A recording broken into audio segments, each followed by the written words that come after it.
আসসালামু আলাইকুম সবাইকে। আশা করি সবাই ভালো আছি, সুস্থ আছি। সবাইকে আমন্ত্রণ জানাচ্ছি এক্সিস মেডিকেল স্কুলের নিয়মিত লাইভ সেশন গুলোতে। আমাদের আজকের লাইভ সেশনটি আমরা আগেই জানিয়ে দিয়েছিলাম, বিল্ডিং দ্য রাইট ফাউন্ডেশনের আন্ডারে আমাদের নিয়মিত কিছু সেশন হবে, যার ধারাবাহিকতায় আমরা আমাদের গত সেশন দিয়ে শুরু করেছিলাম। আমাদের গত সেশনটি নিয়েছিলেন আমাদের নসীন আপু, আর আজকের সেশনে আমাদের সাথে আছেন একজন ভাইয়া। আমরা আমাদের সেশনটি শুরু করার আগে জানিয়ে দিতে চাই যে এক্সিস মেডিকেল স্কুল নিয়মিতই এরকম সবার জন্য সবার প্রয়োজনীয় সেশনগুলো আয়োজন করে যাচ্ছে। আপনারা সবাই অবশ্যই এক্সিস মেডিকেল স্কুলের সাথেই থাকবেন। আর আমাদের আজকের লাইভ সেশনটিও নিয়ে যদি আপনাদের কোনো প্রশ্ন থাকে, আপনারা সরাসরি আমাদের সাথে জুমে যুক্ত হতে পারেন, অথবা আমাদের ফেসবুক লাইভে আপনার প্রশ্নটি করে ফেলতে পারেন। আমাদের আজকের টপিকটি হচ্ছে হেমাচুরিয়া। আজকের সেশনে আমি আপনাদের সাথে হোস্ট হিসেবে আছি উম্মে হাবিবা আক্তার তৃপ্তি, পড়ছি পঞ্চম বর্ষে ঢাকা কমিউনিটি মেডিকেল কলেজে। আর আমাদের সাথে হোস্ট হিসেবে আছেন ডক্টর ফরিদুল ইসলাম ভাইয়া। তাহলে আর দেরি না করে সরাসরি ভাইয়ার কাছে চলে যাচ্ছি। আসসালামু আলাইকুম ভাইয়া, কেমন আছেন? ওয়ালাইকুম আসসালাম, থ্যাংক ইউ তৃপ্তি। আমি ডক্টর ফরিদুল ইসলাম। আমি আজকে সেশনটা নিব। আমাদের আজকের টপিকস হল হেমাচুরিয়া। বিফোর দ্যাট আমি একটু আমার ইন্ট্রোডাকশনটা একটু দিয়ে নেই। জি ভাইয়া, আমি অবশ্যই। এমবিবিএস কমপ্লিট করেছি বাংলাদেশ থেকে 2016 সালে, অ্যান্ড আমি তারপরে এমআরসিএস কমপ্লিট করে আমি আপাতত ইউকে তে আছি ক্লিনিক্যাল ফেলো হিসেবে ইউরোলজি ডিপার্টমেন্টে, বেডফোর্ড হসপিটাল এনএচএস ট্রাস্টের আন্ডারে। সো আজকে টপিকসটা নিয়ে আসলে আলোচনা যেটা করব সেটা হলো আমাদের মেইন কারিকুলামটা হলো বিল্ডিং দ্য রাইট ফাউন্ডেশন, এটা হলো সেকেন্ড ক্লাস ওইটার। এবং আমাদের টপিকসটা হলো haematuria, which is very important, কারণ আমাদের বিশেষ করে হলো যারা ইন্টার্ন ডক্টর অথবা নিউলি ডক্টর, তাদের এই জিনিসটা খুব, তারা এই টপিকস গুলো একটা পেশেন্ট হেমাচুরিয়া নিয়ে আসলে এই জিনিসগুলো ডিল করতে হয় তাদেরকে first handily. They are the first person to respond to that. So that's why. এবং যারা স্টুডেন্ট আছে তাদের জন্য জিনিসটা ইম্পর্টেন্ট, কারণ তারা যদি এটা না জেনে ইন্টারনেটে চলে যায়, দ্যাট ইজ ডিজাস্টার। সো আমি আজকে শুরু করার আগে আমি এখানে অলরেডি দেখতেছি যে আমাদের সাথে পার্টিসিপেন্ট হিসেবে প্রায় 9-10 জনের মতো আছে। আমি তাদের থেকে একটু তাদের সাথে ইন্টারাকশন করার চেষ্টা করবো, ফার্স্টে তাদের ব্যাচ অথবা তাদের পরিচয়টা একটু জানার চেষ্টা করবো, কারণ আমি একটা ইন্টারেক্টিভ সেশন নিব। যে ইন্টারেক্টিভ সেশনের প্রথম 30 মিনিটস আমি একটা টপিকস নিয়ে আলোচনা করব। নেক্সট 15 মিনিটস আমি এটা একটা ফিডব্যাক নেব। আমি 1-2টা কোয়েশ্চেন সাজাইছি, এই জিনিসগুলো আমি তাদেরকে জিজ্ঞেস করবো এবং তাদেরকে এটার 1-2 জন এটাতে রেসপন্স করতে হবে আমার সাথে, 4-5 জন, যেটাতে আমি বুঝতে পারবো যে okay they get the class or not. After that আমি নেক্সট 15 মিনিট রাখছি তাদের কোয়েশ্চেন অ্যান্সার দেওয়ার জন্য। তাদের মনে অনেক রকম কোয়েশ্চেন থাকতে পারে, যারা স্টুডেন্ট আছে, যারা অলরেডি ইন্টার্ন ডক্টর অথবা নিউলি ডক্টর, তাদের মনে অনেক কোয়েশ্চেন থাকতে পারে, তারা আমাকে সেই কোয়েশ্চেনগুলো জিজ্ঞেস করতে পারে topic related. So let's start. 1-2 জন জাস্ট মাইক আনমিউট করে তাদের একটু পরিচয়। আমি শুধু দেখতে যাচ্ছি যে এখানে কি মেডিকেল স্টুডেন্ট বেশি না যারা আছে তারা এখানে ডক্টরের পরিমাণ বেশি। 1-2 জন জাস্ট মাইক আনমিউট করে আমার সাথে একটু কমিউনিকেট করেন। What are they doing? Just give me the introduction. Thank you. আসসালামু আলাইকুম ভাইয়া। নাম? ভাইয়া আমি মোহাম্মদ মাসুকুর রহমান, কেয়ার মেডিকেল কলেজে আছি, ফাইনাল ইয়ারে ভাইয়া। আচ্ছা, thank you Masuk. Anyone else? আসসালামু আলাইকুম ভাইয়া, আমি Tasin, Rangpur army medical college final year. Okay, ধন্যবাদ তাসিন। আসসালামু আলাইকুম ভাইয়া। ওয়ালাইকুম আসসালাম। আমি Arjina Tamim, Dhaka central international medical college ডিউর ফাইনাল পরীক্ষার্থী, এখনো পরীক্ষা হচ্ছে না। আচ্ছা, সমস্যা নাই, পরীক্ষা হবে। রিয়েলি আমি অ্যাপ্রিশিয়েট করতেছি তোমরা নিজেরাই আনমিউট করে তোমরা যেভাবে কমিউনিকেট করতেছো, ইটস ভেরি গুড। আমি এখন সেশনটি স্টার্ট করব। অলরাইট, ওকে, জি ভাইয়া, আমরা সো শুরু লেটস করে বিগিন। আমাদের টপিকসটা হচ্ছে হেমাচুরিয়া। সো পিকচার দেখেই আমরা শুরু করতেছি, যেহেতু দুইটা পিকচার দিয়ে রাখছি, একটাতে দেখাচ্ছি নর্মাল ইউরিনের কালার, আরেকটাতে দেখাচ্ছি। ওকে, সো এইখানে আমি প্রথম পৃষ্ঠাতে যে পিকচার দুটো রাখছি, পিকচার দুটো রাখার একটাই কারণ হলো যে আমাদের জাস্ট নর্মাল এবং অ্যাবনর্মাল ইউরিন কালারের মধ্যে ডিফারেন্সটা বোঝার জন্য। If this is a normal urine and this is mixed with blood, so আমি যদি হেমাচুরিয়া ডেফিনেশন কারো কাছ থেকে জিজ্ঞেস করতে চাই, what they have to answer is what is hematuria, তাদেরকে বলতে হবে presence of blood in the urine. এখন এই প্রেজেন্সটা ভিজিবল হইতে পারে, ইনভিজিবল হইতে পারে। Okay, it could be non visible. So আমাদের এই presence of blood in the urine, that is the very important thing. এটা ভিজিবল হতে পারে, নন ভিজিবল হতে পারে। আইদার ভিজিবল হোক অথবা নন ভিজিবল হোক, we will call it haematuria. Alright, so আমরা এই ভিজিবিলিটি এবং নন ভিজিবিলিটির উপরে ডিপেন্ড করে আমরা এটাকে দুই ভাবে ভাগ করতে পারি, এটা classification. Okay, visible and non visible haematuria. In non visible haematuria এখন পেশেন্ট সিমটম নিয়ে আসতে পারে, সিমটম ছাড়া আসতে পারে। এখন সিমটম গুলা কি কি হতে পারে এটা নিয়ে আমরা একটু পরে যাব। তারপরে যেহেতু ক্লাসিফিকেশনে এখানে সিমটমের কথা বলছি, পেট ব্যথা থাকতে পারে, অন্যান্য ওজন কমে যাচ্ছে, প্রস্রাবে জ্বালা পোড়া, বারবার ঘন ঘন টয়লেট হওয়া, এই জিনিসগুলো হলো সিমটোমেটিক। সো পেশেন্ট আসতে পারে সিমটোমেটিক নন ভিজিবল হেমাচুরিয়া নিয়ে অথবা অ্যাসিমটোমেটিক নন ভিজিবল হেমাচুরিয়া নিয়ে। পেশেন্ট এসে বলবে, আমরা একটা টেস্ট করে দেখবো যে ওখানে রক্ত আছে, ইউরিনে রক্ত আছে, তাহলে যদি সিমটম থাকে সিমটোমেটিক, আর যদি সিমটম না থাকে কিন্তু আমি ইউরিন টেস্টে পেয়েছি যে ওখানে রক্ত আছে, তাহলে আমরা বলবো যেটা অ্যাসিমটোমেটিক নন ভিজিবল হেমাচুরিয়া। ওকে, সো আমাদের যেহেতু একটা পেশেন্ট আসলো, পেশেন্ট আসার পরে আমরা তাকে বললাম যে ওকে আমরা একটা হেমাচুরিয়ার পেশেন্ট পাইছি। সাপোজ তুমি একজন ইন্টার্ন ডক্টর, তোমাকে হঠাৎ করে একটা নার্স ফোন দিচ্ছে রাত্রেবেলা 2টার সময় যে ওয়ার্ডে একটা পেশেন্ট হঠাৎ করেই তার ইউরিনে রক্ত দেখা যাচ্ছে। তো তোমাকে কি কি জিনিস চিন্তা করতে হবে অ্যাট ফার্স্ট? প্রথম ইনস্টিংক্টেই তোমার প্রথম ডায়াগনোসিস করার জন্য কি কি কজ মাথায় থাকতে হবে, একটা পেশেন্ট কি কি কারণে হেমাচুরিয়া নিয়ে আসতে পারে, এই জিনিসটা একটু important. So what are the causes of haematuria? আমরা যদি এটাকে 3টা ক্যাটাগরিতে ভাগ করি, আমরা যদি কিডনি ধরি, কিডনির আগে, কিডনির পরে এবং কিডনিতে এবং কিডনির পরে, সো প্রি রেনাল, রেনাল এবং পোস্ট রেনাল কজ, আমরা জিনিসটাকে 3টা ক্যাটাগরিতে ভাগ করি। সো প্রি রেনাল কজ যেগুলি, সেটার মধ্যে হতে পারে পেশেন্ট কোনো অ্যান্টিকোয়াগুলেন্ট খাচ্ছে, সাপোজ ওয়ারফেরিন, অ্যাপিক্সাব্যান, কোনো একটা যে কোনো এক রকম একটা অ্যান্টিকোয়াগুলেশন থেরাপির ভিতর যে সে যাচ্ছে লং টার্ম, তাহলে তার ইউরিনে ব্লাড থাকতে পারে, ব্লাড দেখা যেতে পারে, এটা ভিজিবল হোক বা নন ভিজিবল হোক। পেশেন্ট যদি সিকল সেল ডিজিজ থাকে তাহলে হতে পারে। পেশেন্ট যদি হাইপারটেনশন থাকে, লং স্ট্যান্ডিং হাইপারটেনশন, তাহলে আমরা ইউরিনে ব্লাড দেখতে পারি। এবং sometimes what happens, there is false haematuria, আমাদের ইউরিনের কালার দেখা যাবে রেড, বাট আসলে এটাতে কোনো ব্লাড নাই। তো এইটার কজগুলা কি হতে পারে? কেউ যদি বিটরুট খায়, কেউ যদি ইউরিনে কোনো ডাই থাকে, কিছু কিছু মেডিকেশন আছে যেগুলি দেওয়ার পরে আমরা পেশেন্টদেরকে বলে দিতে হয় যে এইভাবে এই মেডিকেশন গুলা খাইলে আপনার প্রস্রাবের কালারটা চেঞ্জ হয়ে যেতে পারে, এটা নিয়ে ভয় পাওয়ার কিছু নাই। সো এই মেডিকেশন গুলাতে ইউরিনের কালারটা লাল হতে পারে। So the pre-renal cause will be anticoagulant, sickle cell disease, hypertension, and consider false hematuria as well. And on the other hand, আমরা যদি এবার রেনাল কজে যাই, এগুলো হলো প্রি-রেনাল কজ, কোনো কিডনির সাথে কোনো রিলেশন নাই, ব্লাডারের সাথে কোনো রিলেশন নাই, ইউরেটারের সাথে কোনো রিলেশন নাই। সো এবার যদি আমরা একটু রেনাল কজের দিকে আসি, আমরা যদি এই ছবিটার দিকে একটু তাকাই, ডান পাশের ছবিটা দিয়ে শুরু করি, আমরা রাইট কিডনি দিয়ে যদি শুরু করি, এখানে আমরা দেখতেছি একটা অ্যাবসেস আছে। যদি কিডনিতে একটা অ্যাবসেস থাকে, ওটা ব্রাস্ট হয়ে গিয়ে একটা অথবা অ্যাবসেস থাকার কারণে একটা হেমাচুরিয়া হতে পারে। যদি একটা ক্যান্সার থাকে, ইটস ভেরি ইম্পর্টেন্ট, ক্যান্সারের পেশেন্ট হর হামেশা হেমাচুরিয়া নিয়ে আসবে। পলিসিস্টিক কিডনি ডিজিজ থাকে, এক্সকিউজ মি,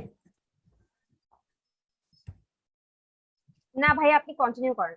ওকে, সো পেশেন্টের যদি পলিসিস্টিক কিডনি ডিজিজ থাকে তাহলে সে হেমাচুরিয়া নিয়ে আসবে। আসলে পলিসিস্টিক কিডনি ডিজিজ যেটা হয়, পেশেন্ট অনেক সময় দেখা যায় যে known to have polycystic kidney disease, এবং সে তার এই অনেকগুলা সিস্ট থাকে, মাঝে মাঝে 1-2টা রাপচার হয়ে যায়, এবং এই রাপচার হওয়ার পরে সে একটা পেইন এবং একটা হেমাচুরিক ইভেন্টের ভিতর দিয়ে যায়, যেটা 2 থেকে 3 দিনের মাঝখানে রিজলভ হয়ে যায়। আবার দেখা যায় যে কিছুদিন পরে হয়তো বা আরেকটা ব্রাস্ট হয়ে আবার এরকম হেমাচুরিয়া হয়। তো এই টাইপের এই পলিসিস্টিক কিডনি ডিজিজের পেশেন্টরা তোমার কিডনির ইনফেকশনের জন্য খুব প্রোন থাকে, এই ব্রাস্ট হয়ে হেমাচুরিয়া হওয়ার জন্য খুব প্রোন থাকে, তাদের রেনাল অ্যাঙ্গেল পেইন থাকে, এবং তুমি যদি এক্সরে, ইসিজি এই জিনিসগুলো দেখো, এবং তুমি দেখবে তাদের কিডনিগুলো অনেক বড় বড় হয়ে থাকে, যাদের মানে 2 পাশেই পলিসিস্টিক কিডনি ডিজিজ আছে এবং অনেক দিন যাবত আছে। এটা ছাড়াও যদি কিডনিতে স্টোন থাকে অথবা ইউরেটারে স্টোন থাকে, there will be severe pain and hematuria, either visible or non visible hematuria. এটা ছাড়াও কেউ যদি ভিগোরাস এক্সারসাইজ করে, আমরা যদি এবার বাম পাশের ছবিটাতে যাই, কেউ ভিগোরাস এক্সারসাইজ করছে, এই কিডনিটার মাথায় দেখো অলরেডি একটা ব্যান্ড পরানো, মানে সে অলরেডি একটা ম্যারাথন দৌড়ায় আসছে, সে রেস লেগে আসছে, তার হেমাচুরিয়া হতে পারে। কেউ যদি ছুরি মারছে, that means trauma, if the patient had trauma, there is a chance that he can develop hematuria. যদি গ্লোমেরুলোনেফ্রাইটিস হয় তাহলে তার চান্স আছে হেমাচুরিয়া ডেভেলপ করার। সো এই ছবিটা দিয়ে আমরা দেখলাম যে রেনাল কজ কি কি হতে পারে। এবার যদি আমরা রেনাল কজ থেকে একটু নিচে আসি, তার মানে রেনাল থেকে বের হয়ে আসলে আমরা ureter, bladder, urethra, prostate and penis এই জিনিসগুলোতে আসবে, এবং আদার অর্গান যেগুলো আছে surroundings organ, that means post renal cause. Post renal cause যদি আমরা ব্লাডারের দিকে তাকাই, এইখানে দেখতে পাচ্ছি যে একটা ক্যান্সার আছে ব্লাডারের, দ্যাট মিনস একটা ব্লাডার ক্যান্সার থাকলে একটা চান্স আছে হেমাচুরিয়া হওয়ার। যদি ইউরিনারি ট্র্যাক্ট ইনফেকশন থাকে, it is the most common cause. So যদি কারো ইউরিনারি ট্র্যাক্ট ইনফেকশন থাকে তাহলে আমরা বলতে পারি যে তার হেমাচুরিয়া হওয়ার চান্স আছে। তার যদি প্রোস্টেটিক ক্যান্সার থাকে হতে পারে, এবং কেউ যদি ট্রমাটিক একটা ক্যাথেটার ইনসার্শন করছে, একটা ক্যাথেটার ইনসার্শন করতে গিয়ে সে প্রোস্টেটে একটু আঘাত দিয়ে দিছে, ক্যাথেটার ঢুকে দিয়ে তার হেমাচুরিয়া হতে পারে। কেউ যদি ট্রমা থাকে কারো, তাহলে আমরা তার হেমাচুরিয়া দেখতে পারবো। এবং কারো যদি সেক্সুয়াল ট্রান্সমিটেড ইনফেকশন থাকে, সামটাইমস আমরা হেমাচুরিয়া দেখতে পারবো। এটা ছাড়াও ফিমেলদের ক্ষেত্রে, ফিমেলদের যদি মেনস্ট্রুয়াল সাইকেলে তারা থাকে, সামটাইমস আমরা যদি ইউরিন টেস্ট করি ওখানে আমরা ব্লাড পেতে পারি। সো আমরা একটা ফিমেল পেশেন্ট আসছে, তার ইউরিন ডিপ টেস্ট করলাম, করার পরে দেখলাম যে তার ব্লাড আছে। সো সাথে সাথে আমরা এটা ধরে নিব না যে তার ইউরিনেই ব্লাডটা আছে, আমরা তাকে গিয়ে জিজ্ঞেস করতে হবে, তার মেনস্ট্রুয়াল হিস্ট্রিটা প্রপারলি নিতে হবে যে are you on your period right now. যদি সে বলে যে হ্যাঁ, তাহলে আমাকে ধরে নিতে হবে maybe it's due to her period. আর যদি বলে যে না, তাহলে আমাকে আদার কজ এক্সক্লুড করতে হবে, যেমন এন্ডোমেট্রিয়াল ক্যান্সার হতে পারে যেটা স্প্রেড করে ব্লাডারে চলে আসছে, অথবা একটোপিক প্রেগন্যান্সিতেও সামটাইমস এটা হতে পারে, ওভারিয়ান সিস্টেও হতে পারে এই জিনিসটা। ওকে, সো যদি হেমাচুরিয়া হয় আমাকে তিনটা ক্যাটাগরিতে চিন্তা করতে হবে, এটা কি প্রিরেনাল, এটা কি রেনাল, না পোস্ট রেনাল। সো পেশেন্টের, আমাকে যদি কোনো কেউ একজন ফোন দেয় রাতের বেলা, যে যদি বলে যে পেশেন্টের হেমাচুরিয়া হচ্ছে, তাহলে আমাকে কিছু কোয়েশ্চেন জিজ্ঞেস করতে হবে, যে যে কোয়েশ্চেন গুলো দিয়ে আমি বুঝবো কি এটা কি প্রিরেনাল কজ, রেনাল কজ, না পোস্ট রেনাল কজ। সাপোজ একটা patient already known to polycystic kidney disease, so তার এটা হওয়ার একটা চান্স আছে, আমি এটা ধরে নিব। কেউ একজন ট্রমা নিয়ে আসছে, একটা বাইক অ্যাক্সিডেন্ট করে আসছে, তার হেমাচুরিয়া হচ্ছে, it is a very urgent thing, we have to sort this things out very urgently. অথবা বললো যে ক্যাথেটার করার চেষ্টা করা হয়েছে, এরপর থেকে ব্লাড আসতেছে, এটা একটা জিনিস। অথবা পেশেন্ট এসে বলতেছে তার অনেকদিন যাবত এরকম ইউরিন, তার ওজন কমে যাচ্ছে, অথবা তার ইউরিন দিয়ে ব্লাড আসতেছে, এবং ব্লাডের কালারটা এক একটা এক এক রকম, এগুলোর উপর ডিপেন্ড করে আমাদের বিভিন্ন রকমের ডিফারেন্সিয়াল ডায়াগনোসিস তৈরি হয়। সো এই কজগুলো ভেরি ইম্পর্টেন্ট। এটা ছাড়াও ইউরোলজিক্যালি যে কজগুলো ভেরি ইম্পর্টেন্ট, আমি ওই জিনিসটা একটু বলবো এখন, যে ইউরোলজিক্যাল কজ অফ হেমাচুরিয়া, যদি ইনফেকশন থাকে, either it could B pyelonephritis, cystitis or প্রস্টাইটিস, এগুলোতে হেমাচুরিয়া পাবো। যদি কোনো ম্যালিগনেন্সি থাকে, any kind of renal malignancy, ইউরেটেরিক malignancy, bladder malignancy, prostate malignancy, final malignancy, কোনো একটা ম্যালিগনেন্সি থাকলে আমাদের হেমাচুরিয়া হতে পারে। যদি renal calculi, ইউরেটেরিক calculi, bladder calculi, যদি কোনো রকমের স্টোন থাকে ইউরিনারি ট্র্যাক্টের কোনো একটা জায়গাতে, তাহলে আমাদের হেমাচুরিয়া হওয়ার চান্স থাকবে। যদি কোনো রিসেন্ট সার্জারি অথবা ট্রমা থাকে তাহলে হবে। যদি পেশেন্টের রেডিয়েশনাল সিস্টাইটিস থাকে, যদি পেশেন্টকে রেডিয়েশন দেওয়া হয় কোনো একটা ট্রিটমেন্টের, ম্যালিগনেন্সি ট্রিটমেন্টের কারণে পেশেন্ট রেডিয়েশন থেরাপি পাচ্ছে, পেশেন্ট এসে বলতে পারে যে আমি রেডিয়েশন থেরাপিটা নিয়ে আসার পর থেকে আমার হেমাচুরিয়া শুরু হয়েছে, আমার প্রস্রাবের সাথে রক্ত যাচ্ছে, তো ইট কুড বি রেডিয়েশনাল সিস্টাইটিস। এটা ছাড়াও অনেক সময় দেখা যায় অনেক পেশেন্ট দেশে বাইরে যায়, বিশেষ করে ইজিপ্টের সাইডে কিছু জায়গাতে স্পেসিফিকলি সিস্টোসোমাইসিস বেশি হয়, পেশেন্ট গিয়ে ওখানে সাঁতার কাটলে তার পিনাল ইউরেথ্রা দিয়ে ওখানে ইউরিনারি ব্লাডারে সিস্টোসোমাইসিস ঢুকে যায়। This is one of the cause of parasitic hematuria. Okay, এগুলি হলো কজ। এখন আমরা আসব যে একটা পেশেন্টের যখন আমরা হিস্ট্রি নিব, একটা পেশেন্ট হেমাচুরিয়া নিয়ে আসলো, আসার পরে আমরা তার একটা হিস্ট্রি নেওয়া শুরু করলাম। এখন হিস্ট্রিতে আমি কি কি জিনিসগুলা নিব, এই জিনিসটা আমাদেরকে জানতে হবে যে তাকে আমাকে কোথা থেকে কোয়েশ্চেন গুলা করতে হবে। ওকে, সো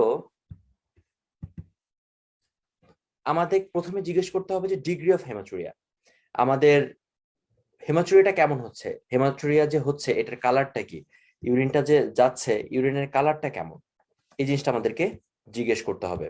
যে আমাদের কি ইউরিনের সাথে কোনো ক্লট যাচ্ছে কিনা, আমাদের ইউরিনের সাথে গাঢ় গাঢ় মানে it is dark red or it is red or it is pink color or what is the color of the urine, আমাদেরকে জানতে হবে জিনিসগুলো, কারণ এই জিনিসগুলোর সাথে ডায়াগনোসিস গুলো অনেক রিলেটেড।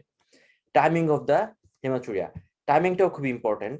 কারণ হলো কেউ যদি বলে যে তার ইউরিনেশনের সময় পুরোটা টাইম ধরে তার ইউরিনের সাথে ব্লাড যাচ্ছে, তাহলে আমাকে এটা বুঝতে হবে যে তার maybe the source either bladder অথবা আপার ইউরিনারি ট্র্যাক্ট সিস্টেম।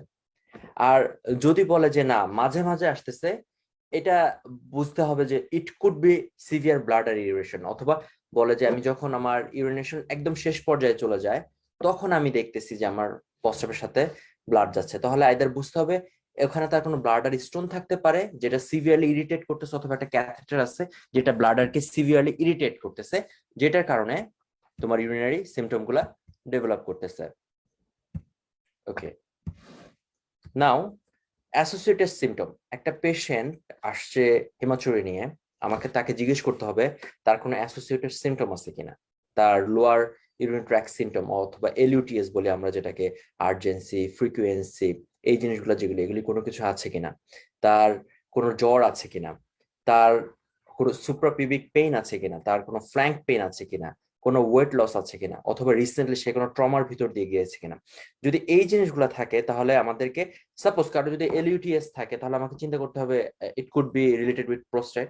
কার যদি ফিভার থাকে অথবা রিগর্স থাকে উইথ নাইট সোয়েটিং, আমাকে চিন্তা করতে হবে এটা যে কোনো একটা ক্যান্সার হতে পারে। যদি সুপ্রাপিবিক পেইন থাকে তাহলে চিন্তা করতে হবে it could be bladder related. যদি ফ্ল্যাঙ্ক পেইন থাকে তাহলে চিন্তা করতে হবে এটা ইউরেটার অথবা কিডনি রিলেটেড। যদি ওয়েট লস থাকে আমাদেরকে চিন্তা করতে হবে এটা যে কোনো একটা malignancy. Unintentional weight loss is one of the cardinal sign of malignancy. Fever, unintentional weight loss, these are the malignancy. Maybe there is some malignancy in the body. ওকে, অথবা রিসেন্ট কোন ট্রমা গিয়েছে কিনা, কোনো গাছ থেকে পড়ে গেছে কিনা, কেউ ওখানে আঘাত করছে কিনা কিডনি এরিয়াতে, অথবা সে কোনো অ্যাক্সিডেন্টের ভিতর দিয়ে গেছে কিনা। এটা ছাড়াও আমাদেরকে জিজ্ঞেস করতে হবে সে কোনো ওষুধ খায় কিনা, লং টার্ম ওষুধ। একটা 50-60 বছরের লোক, হার্ট স্ট্রোক অথবা হার্ট অ্যাটাক অথবা ব্রেন স্ট্রোকের হিস্ট্রি আছে, তাকে জিজ্ঞেস করতে হবে সে কোনো ওয়ারফেয়ার নিচ্ছে কিনা, কোনো ব্লাড থিনার খাচ্ছে কিনা, এবং তাদের কোনো স্মোকিং হিস্ট্রি আছে কিনা। কারণ smoking history is very related with the bladder and renal cancer and urinary cancer as well. So কারো যদি স্মোকিং হিস্ট্রি থাকে তাহলে মাথায় একটা ধারণা করে নিয়ে যেতে পারে okay it could be bladder cancer. এটা আমাদের মাথায় ডিফারেন্সিয়াল ডায়াগনোসিস থাকবে, কারণ আমরা আস্তে আস্তে জিনিসগুলো এক্সক্লুড করব। এবং এরপর হবে যে সে কি কাজ করে, এই জিনিসটা ভেরি ইম্পর্টেন্ট। কারো যদি ইন্ডাস্ট্রিয়াল ড্রাই এর সাথে কিছু ডাই আছে যেগুলি ব্লাডার ক্যান্সার করে, তো সে যদি ওই ইন্ডাস্ট্রি গুলোতে কাজ করে তাহলে আমাদেরকে বুঝে নিতে হবে যে ইট could B because of the কি বলবো, তার যে প্রফেশনাল হ্যাজার্ড, এটা একটা প্রফেশনাল হ্যাজার্ড হতে পারে তার জন্য। তার ইন্ডাস্ট্রিয়াল ডাই থেকে, কার্সিনোজেন থেকে তার একটা ক্যান্সার ডেভেলপ করতে পারে। অথবা এবং তাকে জিজ্ঞেস করতে হবে যে সে কোনো ফরেন ট্রাভেল করছে কিনা। ফরেন ট্রাভেল থেকে সিস্টোসোমাসিস হয়ে পেশেন্টের ব্লাডার ক্যান্সার অথবা হেমাচুরিয়া ডেভেলপ করতে পারে। এবং একটা পেশেন্ট আসলে আমরা আসলে সাধারণত কি করি, প্রথমে আমরা পেশেন্টের সাথে বসে তার হিস্ট্রি নিলাম। হিস্ট্রি নেওয়ার পরে তার আমরা এখন বলবো যে আমরা আপনার একটা এক্সামিনেশন করব। তো এক্সামিনেশনটা কিসের করব? মেইনলি আমরা তার ফুল অ্যাবডোমিনাল এক্সামিনেশন করব। এবং অ্যাবডোমিনাল এক্সামিনেশন, হ্যাঁ, আর অবশ্যই তার একটা ডিআরই করতে হবে। That means digital rectal examination. কেন আমাদেরকে ডিআরই করতে হবে? একটা পেশেন্ট হেমাচুরিয়া নিয়ে আসলে আমাদেরকে দেখতে হবে প্রোস্টেটের কি অবস্থা, এটা কি কোনো প্রোস্টেটিক কোনো লেশন আছে কিনা, তার প্রোস্টেটের কোনো সমস্যা আছে কিনা, ওখানে কোনো সলিটারি লেশন অথবা প্রোস্টেটের সাইজ কেমন, এই জিনিসগুলো বোঝার জন্য। ওকে, অথবা অনেক সময় দেখা যায় পেশেন্ট ইউরিনারি রিটেনশন সহ আসে, আমরা যখন ক্যাথেটার করি আমরা দেখি যে হেমাচুরিয়া। সো ইউরিনারি রিটেনশনের পেশেন্ট যখন আসে তখন আমরা অ্যাবডোমিনাল এক্সামিনেশন করে একটা ডিআরই করি টু ফাইন্ড আউট দ্যাট ওখানে কোনো হার্ড স্টুল আছে কিনা, এই জিনিসটা জানার জন্য। সো একটা অ্যাবডোমিনাল এক্সামিনের সাথে সাথে একটা ডিআরই করাটা ভেরি ইম্পর্টেন্ট। এবং আমার মনে হয় ইন্টার্নশিপ থেকে এই ডিআরই জিনিসটা প্র্যাকটিস করা শুরু করা উচিত। একটা পেশেন্টের কাছে পোলাইটলি গিয়ে তার সাথে জিনিসটা ডিসক্রাইব করে যে আমরা কি কি করব, এই জিনিসগুলো তখন থেকে যদি প্র্যাকটিস না করে ইন লং রান পরে যখন আমরা প্র্যাকটিসে চলে আসবো এই জিনিসগুলো আমাদের বুঝতে সমস্যা হবে যে আসলে ডিআরই ফাইন্ডিংস গুলো কিরকম হতে পারে, একটা প্রোস্টেট কিরকম, একটা প্রোস্টেটের নর্মাল ভলিউম কিরকম হতে পারে, ওখানকার একটা লেশন কিরকম হতে পারে। সো যারা ইন্টার্ন আসো তারা আজকে থেকে আমি বলবো যে তোমরা শুরু করো, তোমরা ওয়ার্ডে যাও, পেশেন্ট দেখো, পেশেন্টের এক্সামিনেশন করার পরে তাদেরকে ডিআরই বলো। সে যদি রিফিউজ করে, it's all right, you can ask another patient. কেউ যদি এটাতে সম্মতি দেয়, then you can do a DRE. So DRE করার ক্ষেত্রে একটা জিনিস মাথায় রাখতে হবে, তুমি পেশেন্টকে বলবা যে you want to do a DRE. If patient refuse for a DRE, it's all right, just leave that and mention it in your note. তোমার নোটে এটা মেনশন করে রাখো যে পেশেন্ট ডিআরই রিফিউজ করছে, আমি অফার করছিলাম, এবং সে যদি এগ্রি করে দেন ইউ গো ফরওয়ার্ড। এটা ছাড়াও ডিপেন্ডিং আপন দ্য হিস্ট্রি তোমাকে পেশেন্টের এক্সটার্নাল জেনিটাল যেটা আছে এটা এক্সামিনেশন করতে হবে। অনেক সময় মেল পেশেন্টদের দেখা যায় যে অনেক রকমের এসটিডি থাকতে পারে, অথবা ইউরেথ্রাল স্ট্রিকচার থাকতে পারে, একটা ক্যাথেটার থাকতে পারে ইন সিটু, যেটা হয়তো বা কোনো একটা ইরিটেশন করতেছে, ইনফেকশন হয়ে আছে। এসব কারণেও আমাদেরকে ডিপেন্ড করবে যে how the patient's history is given, তোমাকে পেশেন্টের এক্সটার্নাল জেনিটাল এরিয়াও এক্সামিনেশন করে আসতে হবে। এটা হলো এক্সামিনেশন। এখন আমি একটা পেশেন্ট দেখলাম, তার হিস্ট্রি নিলাম, তার এক্সামিনেশন করলাম, তাকে আমি সবকিছু প্রত্যেকটার পরে আমি তাদেরকে অফার করবো যে হ্যাঁ এখন আমরা কি করতেছি, আমাদের নেক্সট স্টেপ অফ ম্যানেজমেন্ট কি যাবে। আমাদের নেক্সট স্টেপ হলো ইনভেস্টিগেশন।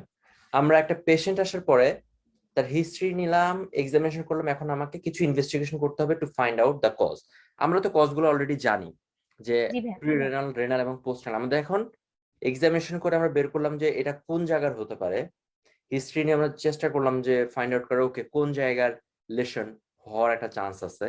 এবার ইনভেস্টিগেশন শুরু করলাম যে ওকে কিছু ব্লাড টেস্ট পাঠাবো, ইউরিন অ্যানালাইসিসে পাঠাবো। ইউরিন ডিপিস্টিক টেস্টের ভিতরে যদি নাইট্রেট অথবা লিউকোসাইট থাকে, ইট কুড বি ইউটিআই। যদি ব্লাড থাকে তাহলে একদম সরাসরি বলে দিবে যে ওখানে blood positive. So urine analysis এটা হলো বেড সাইড টেস্ট। এই ডিপিস্টিক টেস্টটা আমরা বেড সাইডেই করতে পারি। আমরা জাস্ট ইউরিন ডিপিস্টিক টেস্ট করে আমরা দেখে নিব যে ইউরিনের মধ্যে কোনো নাইট্রেট, লিউকোসাইট, কিটোন বডিজ অথবা কোনো রেড ব্লাড সেল আছে কিনা। যদি থাকে তার মানে urine clear, but urine dipstick টেস্টে যদি বলে যে there is blood present, that means non visible hematuria.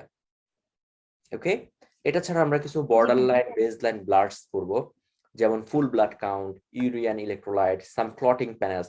কারণ পেশেন্ট যদি ওয়ারফারিন খায় এবং বা অ্যাপিক্সাবান থাকে অথবা ক্লোপিডোগ্রাল খেতে থাকে, যে কোনো একটা ব্লাড থিনার খেতে থাকে, এবং তুমি এই ক্লটিং প্যানেলটা করলাই না, পেশেন্টের সাপোজ আয়এনআর একদম হাই হয়ে আছে, ঠিক আছে, প্রায় ধরো 7, 8, 9 উঠে আছে, সো পেশেন্ট তো অবভিয়াসলি এটা ওইটার কারণেই ব্লিডিং হবে, কারণ তার ব্লাড থিনিংটা খুব বেশি হয়ে গেছে, তার কিডনি এটা ফিল্টার করার আগেই তার ব্লাড গুলা ইউরিনে চলে আসতেছে।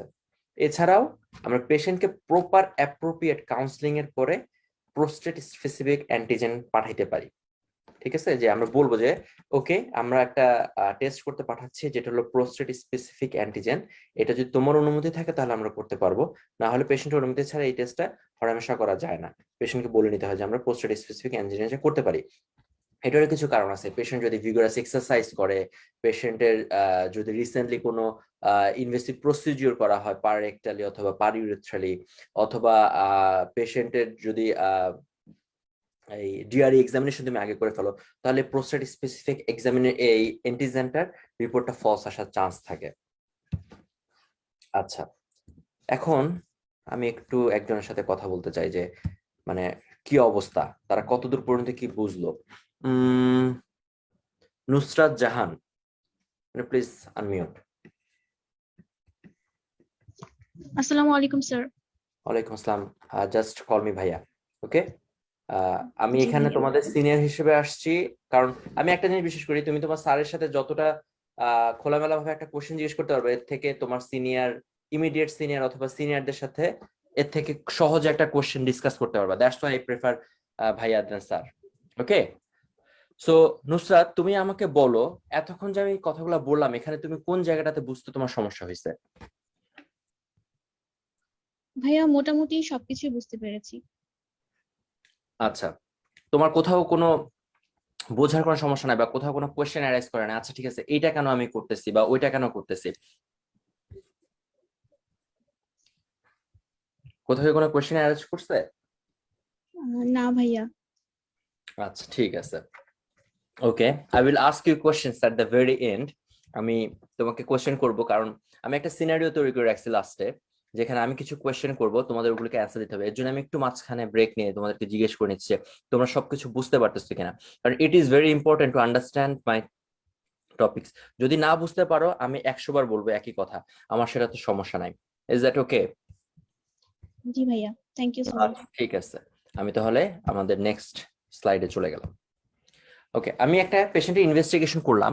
এখন আমি পেশেন্টের ইনভেস্টিগেশন করে ফাইন্ড আউট করলাম যে ওকে, এই পেশেন্টটার সাপোজ একটা ক্যান্সার হতে পারে এটা, অথবা পেশেন্টের আমি এক্সামিনেশন করে দেখলাম যে মানে it's not in border line. আমাকে এখন পেশেন্টটা আমার হাতে, আমি তো একটা সাপোজ যারা এখন এখানকার স্টুডেন্ট ভাইয়া আছে, অফকোর্স। ভাই আমাদের জুমে হচ্ছে হামিম তাসিন প্রশ্ন করেছে যে পোস্ট স্পেসিফিক অ্যান্টিজেন যেটা ওইটা টেস্ট করার জন্য পারমিশনটা কেন নিতে হয়, বা পারমিশন ছাড়া করলে কি সমস্যা? কারণ প্রোস্টেট স্পেসিফিক অ্যান্টিজেনটা আমরা সাধারণত করি হলো প্রোস্টেটে কোনো ক্যান্সার আছে কিনা এটা দেখার জন্য। সো পেশেন্টের একটা ক্যান্সার রিলেটেড একটা জিনিসের আমরা টেস্ট করতেছি, অবশ্যই আমাদের পেশেন্টের কাছ থেকে সেই জিনিসটা পারমিশনটা নিয়ে নিতে হবে যে আমরা এই টেস্টের রিপোর্টটার উপর ডিপেন্ড করবে আমরা কারণ আমরা একটা এক্সামিনেশন করছি, আমরা নিশ্চয়ই এক্সামিনেশনে কোনো একটা গলত পাইছি যে আমাদের ডিআরইতে প্রোস্টেটে কোনো একটা সমস্যা আছে, দ্যাটস ওয়াই আমরা প্রোস্টেট স্পেসিফিক অ্যান্টিজেনটা পাঠাইতে চাচ্ছি। অথবা পেশেন্টের হিস্ট্রি থেকে আমাদের মনে হচ্ছে ইট could B any pathology of the prostate, it could B cancer. So আমাদের পেশেন্টকে এটা বলে নিতে হবে যে আমরা একটা টেস্ট করতেছি তোমার, যে টেস্টটার উপরে ডিপেন্ড করবে নেক্সট ট্রিটমেন্ট। কারণ হলো একটা পেশেন্ট যদি প্রোস্টেট ক্যান্সার নিয়ে আসে তার ট্রিটমেন্ট প্রোটোকল অন্যরকম হবে। এটার জন্য আমরা তোমার একটা টেস্ট করতে পাঠাবো যেটার নাম প্রোস্টেট স্পেসিফিক অ্যান্টিজেন, যেটা কিছু ক্রাইটেরিয়া থাকতে পারে, হয়তোবা তাকে আরো কিছু ইন্টিমেট কোয়েশ্চেন করা লাগতে পারে। ঠিক আছে, যে তার এরকম কোনো হিস্ট্রি আছে কিনা রিসেন্ট সার্জারির, অথবা তার এরকম অন্যান্য কোনো সমস্যা আছে কিনা, তো তার প্রোস্টেট রিলেটেড কোনো প্রবলেম আছে কিনা, এই জিনিসগুলো তাকে জিজ্ঞেস করে দেন আমরা প্রোস্টেট স্পেসিফিক অ্যান্টিজেনে পাঠাতে পারবো। তো এইটা হলো হামিম তাসিন। তাসিন তোমার জন্য এটা হলো একটা হোমওয়ার্ক যে প্রোস্টেট স্পেসিফিক অ্যান্টিজেন যদি আমরা পাঠাইতে যাই পেশেন্টকে কি কি কোয়েশ্চেন করতে হবে। ঠিক আছে, কারণ এখানে কিছু কোয়েশ্চেন থাকবে যেগুলি পেশেন্টকে আস্ক করতে হবে, এইটা তুমি বই দেখে পড়ে বের করে পড়াশোনা করবা। এটা যদি কারো মনে এসে থাকে সবাই এটা পড়াশোনা করবে। আমি কিছু কিছু কজ বলে দিচ্ছি, আরো অনেকগুলা কজ আছে, এই কজগুলা তোমরা বের করে একটু পড়ে নিবা। জি ভাইয়া। অলরাইট, আচ্ছা এরপর হলো আমি ইনভেস্টিগেশন করলাম। ইনভেস্টিগেশন করার পর আমি দেখলাম যে okay it could be something more which I can't handle. আমি একজন এমবিবিএস করা সদ্য পাস করা ডাক্তার, অথবা আমি ইন্টার্নশিপ করতেছি মাত্র, এই জিনিসটা আমার হ্যান্ডেল করার কথা না। একটা পেশেন্টের ক্যান্সার ডায়াগনোসিস হয়েছে, অথবা একটা পেশেন্টের হেমাচুরিয়া হচ্ছে, আমি এটা কজ বুঝতে পারতেছি না। তো কখন আমি একটা পেশেন্টকে একটা ইউরোলজিস্টের কাছে পাঠাবো, আর কখন একটা পেশেন্টকে একটা নেফ্রোলজিস্টের কাছে পাঠাবো, এই জিনিসটা কিন্তু ভেরি ইম্পর্টেন্ট। আমি একটা ইউরোলজিস্টের কাছে পাঠাবো নাকি একটা নেফ্রোলজিস্টের কাছে পাঠাবো। নেফ্রোলজি তারা ডিল করে মেডিসিনের সাথে, ইউরোলজিস্টরা করে সার্জারির সাথে।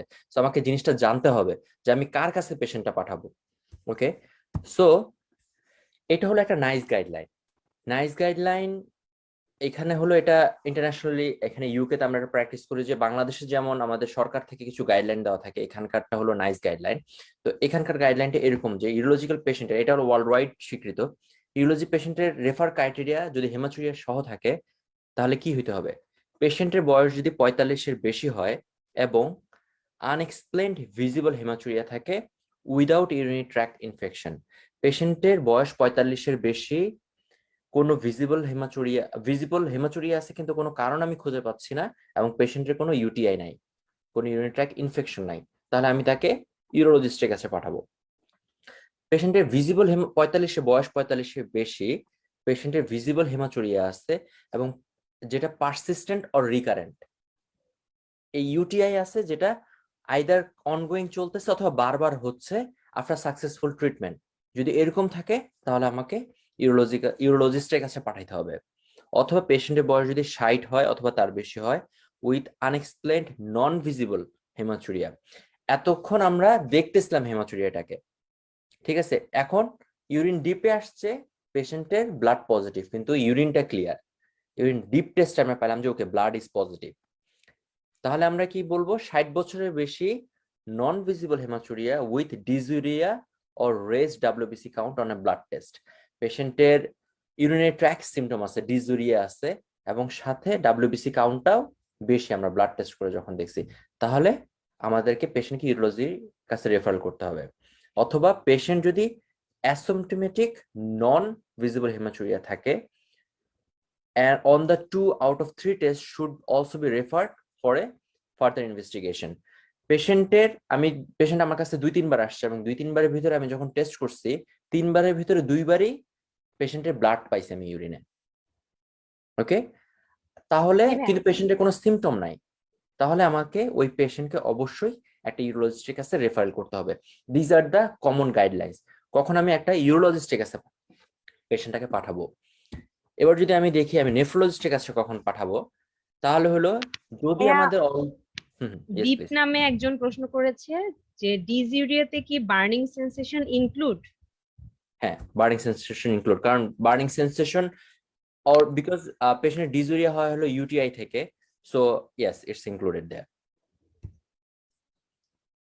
আচ্ছা, সো আমরা এখন কখন পেশেন্টকে নেফ্রোলজিস্টের কাছে পাঠাবো?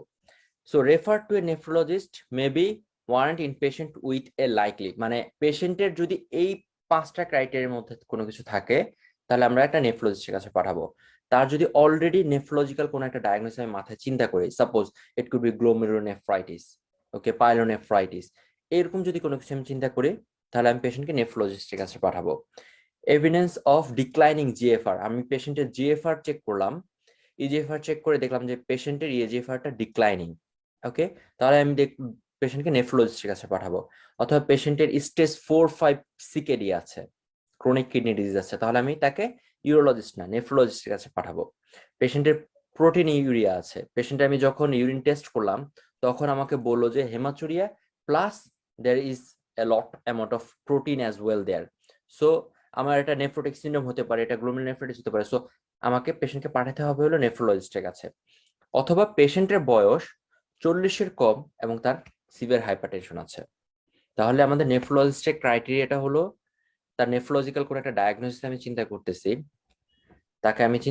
তার ইজিএফআর কমে গেছে, সেই স্টেজ 4 অথবা 5 ক্রনিক কিডনি ডিজিজে ভুগতেছে, তার প্রোটিন ইউরিয়া আছে, সাথে হেমাচুরিয়া আছে, এবং পেশেন্টের বয়স 40-এর কম এবং হাইপারটেনশন আছে, এবং প্রত্যেকটা জিনিসের সাথে তার পেশেন্টের হেমাচুরিয়া হচ্ছে। এই জিনিসগুলোর সাথে পেশেন্ট হেমাচুরিয়া হচ্ছে দেখি তোমার কাছে আসছিল, এই ক্রাইটেরিয়াগুলো দেখে তুমি পাঠাবো হলো নেফ্রোলজিস্টের কাছে। আর যদি প্রিভিয়াস ক্রাইটেরিয়াগুলো থাকে, এই ক্রাইটেরিয়াগুলো থাকে, তাহলে তুমি পাঠাবে ইউরোলজিস্টের কাছে। ওকে জি ভাইয়া, আমাদের ফেসবুক লাইভে হচ্ছে মারিয়া নামে একজন, সে হচ্ছে ইউরোলজিস্টের কাছে কখন পাঠাই সেটা একটু আরেকবার জানতে চেয়েছে, তার একটু কনফিউশন হচ্ছে। ইউরোলজিস্টের কাছে পাঠানোর জন্য আমি ফার্স্টে তাকাবো হলো বয়সের দিকে। যদি পেশেন্টের বয়স 45-এর বেশি হয় এবং পেশেন্টের ভিজিবল হেমাচুরিয়া হচ্ছে, যেটা আমি কোনোভাবে এক্সপ্লেন করতে পারতেছি না, তার কোনো সাইন সিমটমই নাই, কোনো ক্যান্সার পাচ্ছি না আমি বডিতে, অথবা তার কোনো ইউরিনারি ট্র্যাক্ট ইনফেকশন নাই, তার অন্য কোনো নেফ্রোলজিক্যাল কোনো কজ আমি খুঁজে পাচ্ছি না, তার blood everything is okay, but তার হেমাচুরিয়া, কিন্তু পেশেন্টের বয়স 45-এর উপরে এবং হেমাচুরিটা ভিজিবল, আমি হেমাচুরিটা দেখতে পাচ্ছি চোখে, তাহলে আমি তাকে পাঠাবো হলো ইউরোলজিস্টের কাছে।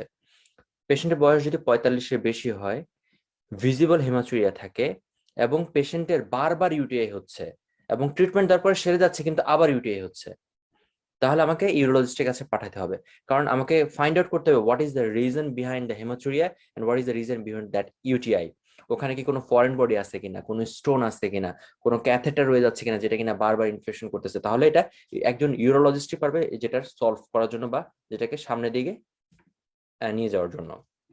এখন পেশেন্টের বয়স যদি, তাহলে তো ভাইয়া মেইনলি দুইটাতেই হচ্ছে আমার ভিজিবল হেমাচুরিয়া কমন, কিন্তু ইউটিআই আছে নাই এটা দেখতে আছে আর নাই, এক্স্যাক্টলি, এবং যদি থেকেও থাকে সেটা রিকারেন্ট অথবা পারসিস্টেন্ট ইউটিআই, এটা বারবার হচ্ছে অথবা টানা চলতেছে, এরকম টাইপের ইউটিআই।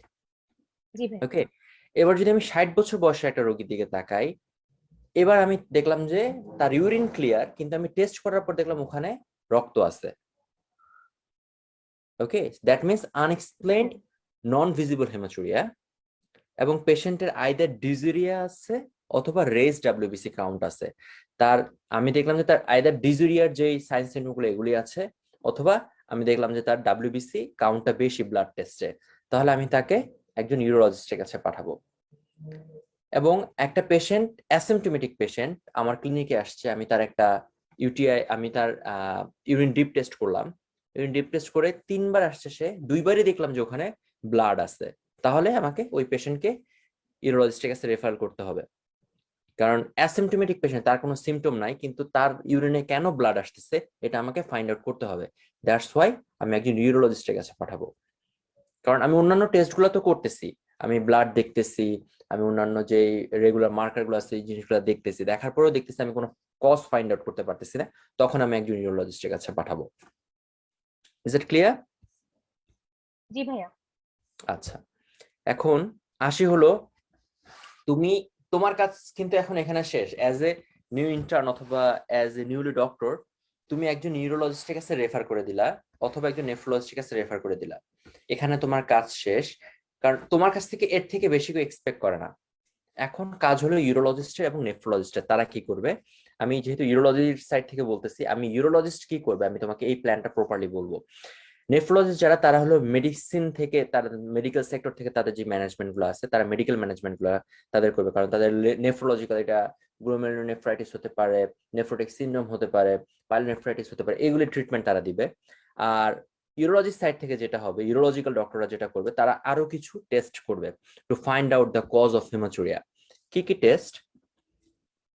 এগুলো হলো স্পেশালাইজড ইনভেস্টিগেশন। পেশেন্টকে আমরা ফ্লেক্সিবল সিস্টোস্কোপি করতে পারি। সিস্টোস্কোপি মানে কি? সিস্টোস্কোপি মানে হলো আমরা ব্লাডারের ভিতরে স্কোপ করা। এটা আমাদের রিজিড ইনস্ট্রুমেন্ট দিয়ে করতে পারি, এটা আমাদের ফ্লেক্সিবল ইনস্ট্রুমেন্ট দিয়ে করতে পারি। রিজিড ইনস্ট্রুমেন্ট বলতে এবং ফ্লেক্সিবল ইনস্ট্রুমেন্ট বলতে, এই যে ইনস্ট্রুমেন্টটা দেখতেছি এটা কিন্তু পুরোটাই একটা ফ্লেক্সিবল ইনস্ট্রুমেন্ট, এটা আমার মাথাটাও নাড়াচাড়া করাইতে পারি আমরা, এটা একটা ফ্লেক্সিবল ইনস্ট্রুমেন্ট। মানে ভাইয়া অনেকটা ক্যাথেটার টাইপের। হ্যাঁ, অনেকটা ক্যাথেটার টাইপের, বাট এটার মাথায় একটা ক্যামেরা আছে, এই যে ইনস্ট্রুমেন্টের হ্যান্ডেল আছে, আমরা ভিতরে ঢুকে ক্যামেরা দিয়ে দেখবো, অনেকটা ক্যাথেটার টাইপের। হ্যাঁ, এক্স্যাক্টলি। সো ফ্লেক্সিবল সিস্টোস্কোপি হলো অনেকটা ক্যাথেটার টাইপের, আর রিজিড সিস্টোস্কোপি অনেকটা হলো তোমার যারা অ্যাপেন্ডিক্স ইয়াতে দাঁড়াইছো, ল্যাপারোস্কোপিক ইয়াগুলোতে দাঁড়াইছো, আমরা যে ট্রকারটা ইউজ করি দেখতে অনেকটা ট্রকারের মতো, যেটা রিজিড সিস্টোস্কোপ। আমরা ওইদিকে না যাই, আমরা শুধু সিস্টোস্কোপিতে থাকি। তো স্পেশালাইজ ইনভেস্টিগেশনে আমরা ফ্লেক্সিবল সিস্টোস্কোপি করে ব্লাডারের ভিতরে দেখব। ব্লাডারের ভিতরে এটা একটা ডায়াগনস্টিক টেস্ট, ফ্লেক্সিবল সিস্টোস্কোপি একটা ডায়াগনস্টিক টেস্ট। কিভাবে? আমরা ভিতরে যাব, গিয়ে দেখবো যে এই ব্লাডারের ভিতরে কোনো লেশন আছে কিনা, কোনো ক্যান্সার আছে কিনা, কোনো স্পেসিফিক কোনো জায়গা থেকে কোনো রক্তক্ষরণ হচ্ছে কিনা, আমরা দেখব, দেখে বের হয়ে চলে আসবো। আমরা ওখানে কিছু করতে যাব না, কারণ ফ্লেক্সিবল সিস্টোস্কোপির সাথে কোনো ইনস্ট্রুমেন্ট, কোনো ব্লাড যে আমরা রেগুলার করব, মেইনটেইন করব, এরকম কোনো ইনস্ট্রুমেন্ট ক্লিনিক পর্যায়ে থাকে না। সো ফ্লেক্সিবল সিস্টোস্কোপ দিয়ে আমি দেখবো, দেখে আমরা বের হয়ে চলে আসবো, ডায়াগনোসিস করলাম। সাপোজ এখানে একটা লেশন আছে, এখন যে কোনো একটা লেশন পাইলে আমরা 2-3টা কাজ করতে পারি। আমরা একটা সিটি কেউবি করতে পারি, একটা এমআরআই করতে পারি। সো আমরা সিটি ইউরোগ্রাম করব অথবা আল্ট্রাসাউন্ড কিউবি ইমেজিং করব। আল্ট্রাসাউন্ড কিউবি ইমেজিংটা একটা নন ইনভেসিভ, একদম মিনিমালি অ্যাভেলেবেল একটা টেস্ট। সো পেশেন্টের কি কিডনিতে কোনো সমস্যা আছে কিনা, ইউরেটারে কোনো সমস্যা আছে কিনা, কোনো স্টোন আছে কিনা, এই জিনিসগুলা আল্ট্রাসাউন্ড কিউবি দিয়ে মাঝে মাঝে দেখা যায়, মাঝে মাঝে দেখা যায় না। সিটি ইউরোগ্রাম দিয়ে মোটামুটি জিনিসটা ডায়াগনোসিস করা যায়। কারো যদি কোনো স্টোন থাকে, কোনো রকমের কোনো গ্রোথ থাকে, এটা মোটামুটি সিটি ইউরোগ্রাম দিয়ে আমরা দেখতে পারবো। সো স্পেশালাইজড ইনভেস্টিগেশনের ভিতরে ফ্লেক্সিবল সিস্টোস্কোপি আছে, আল্ট্রাসাউন্ড কিউবি আছে এবং সিটি ইউরোগ্রাম আছে। এরপরে এখন আমরা একটা ডায়াগনোসিস আসলাম, আচ্ছা ঠিক আছে, পেশেন্টের একটা ক্যান্সার পাওয়া গেছে, একটা ব্লাডারে একটা ক্যান্সার আছে। এখন আমাদের এই ট্রিটমেন্ট, অথবা কিডনিতে একটা ক্যান্সার আছে আমাদের ধরা পড়লো, আমরা এখন ট্রিটমেন্টটা কি করব? আমরা ট্রিটমেন্ট করব আন্ডারলাইং প্যাথোলজি। এই আন্ডারলাইং প্যাথোলজি ট্রিটমেন্ট করার জন্য আমাদের যদি কোনো ক্যান্সার থাকে, এইটা ট্রিটমেন্ট করার জন্য আমাদের এমডিটি তৈরি করতে হয়। What is MDT? কেউ আমাকে বলতে পারবে? পার্টিসিপেন্ট থেকে মারিয়া।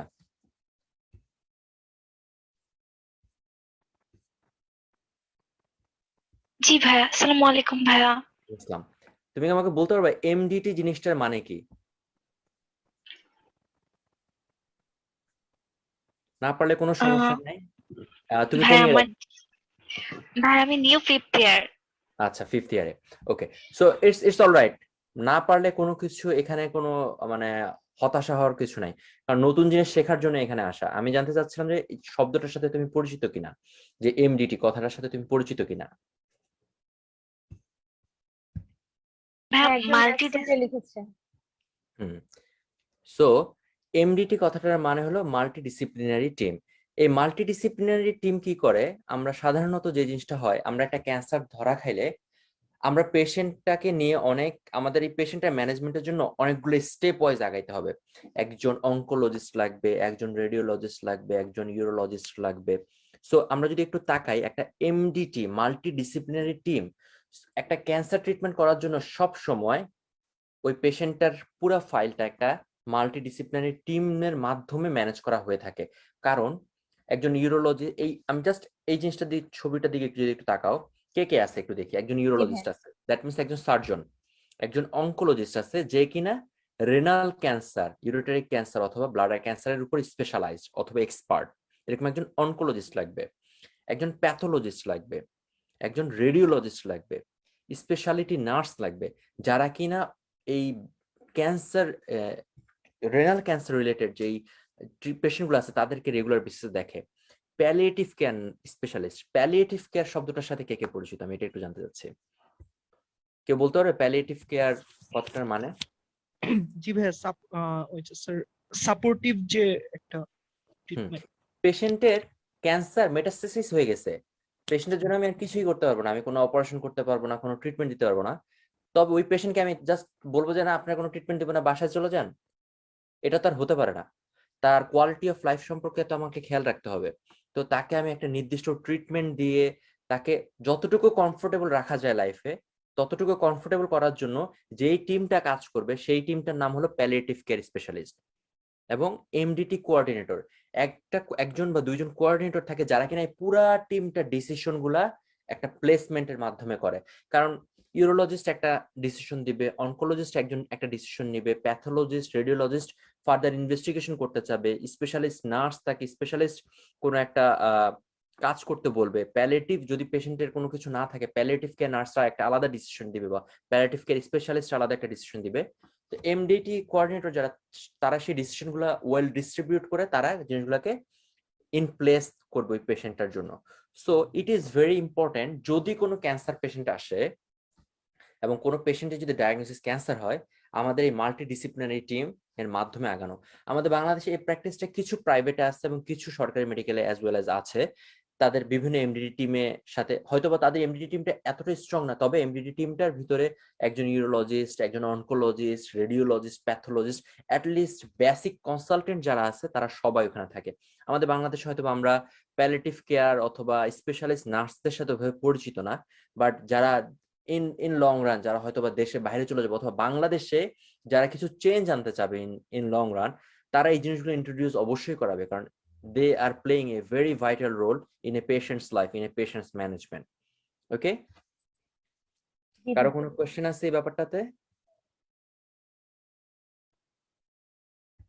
ওকে, আমি ধরে নিচ্ছি কোনো কোশ্চেন নাই। ওকে, এখন কে কে কে কে কে আমার সাথে একদম নিজে থেকে আমার সাথে এই ক্লিনিক্যাল সিনারিওটা নিয়ে ডিসকাস করতে চায়? আমি তাদের সাথে এই ক্লিনিক্যাল সিনারিওটা নিয়ে পুরো ফুল একটা ডিসকাশন করব। আমরা বেশিক্ষণ, আমাদের অলরেডি কতক্ষণ হয়ে গেছে আমি একটু জানতে পারি, সময় কতটুকু হয়েছে? জি ভাইয়া 45 মিনিটস হয়ে গেছে।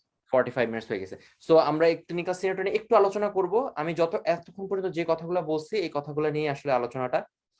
তো তৃপ্তি, তুমি যদি চাও তুমি আলোচনা করতে পারো, অথবা পার্টিসিপেন্ট থেকে কেউ যদি আগ্রহী থাকে সেও আমাদের সাথে আলোচনা করতে পারে। জি ভাইয়া শিওর, আমি তো আছি, আর অন্য কেউ চাইলেও বলতে পারে। দীপ ভাইয়া, তুমি কি আমার সাথে এই সিনারিওটা নিয়ে একটু আলোচনা করতে চাও? জি ভাইয়া আছি। আচ্ছা ঠিক আছে, তুমি আমাকে এই সিনারিওটা একটু পড়ো, পড়ার পর আমি তোমাকে একটা কোশ্চেন দিব, তুমি আমাকে জাস্ট অ্যানসার গুলো একটু বলবা। ওকে? জি ভাইয়া। পড়ো, একটু জোরে পড়ো যাতে সবাই আচ্ছা শুনতে আচ্ছা। পায়। Clinical scenario: you are a junior doctor on call and called to assess a 70-year-old man who presented with a 22 days history of macroscopic hematuria, 9 kg unintentional weight loss in 6 months, and has been passing clots of blood today. There is no pain on passing urine. vital signs: pulse 75 beats per minute, BP 135 by 93, respiratory rate 17, oxygen 98%, temperature 37 degrees Celsius. তোমার এই পেশেন্টটার vital sign দেখে কি মনে হচ্ছে? Patient কি stable না unstable? Um, yeah, BP টা একটু high, but age It's okay. wise, For a 70 years old man, the BP is all. এই কারণে ঠিক আছে। Mhm. Temperature slightly high, 37 is okay.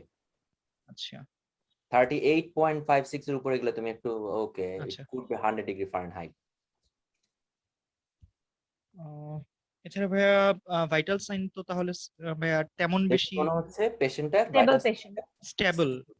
ওকে, তাহলে তুমি ফার্স্টে একটা জিনিস অ্যাসেস করলা, পেশেন্ট কি স্টেবল না আনস্টেবল। জি ভাইয়া যদি স্টেবল। পেশেন্টটা স্টেবল থাকে তাহলে তুমি চলে যাবা কি কারণে এটা হতে পারে, আর যদি আনস্টেবল থাকে তাহলে তোমাকে ফার্স্টে পেশেন্টটাকে স্টেবল করতে হবে। Am I right? জি তাহলে আমাদেরকে এই ভাইটাল সাইনগুলোর প্রতি খেয়াল রাখতে হবে। যদি একটা পেশেন্ট এরকম হেমাচুরিয়া নিয়ে আসে এবং পেশেন্টের এরকম সাপোজ পেশেন্টের তুমি পাইলা হলো পালস পাইলা 120, ব্লাড প্রেশার পাইলা 70/45, তার মানে কি পেশেন্ট হেমোডাইনামিক্যালি ভেরি জি আনস্টেবল। জি সব তোমাকে ইমিডিয়েটলি ওখানে যাইতে হবে, পেশেন্টকে ফার্স্ট স্টেবল করতে হবে, এরপর তুমি চিন্তা করলা what are the causes of hematuria.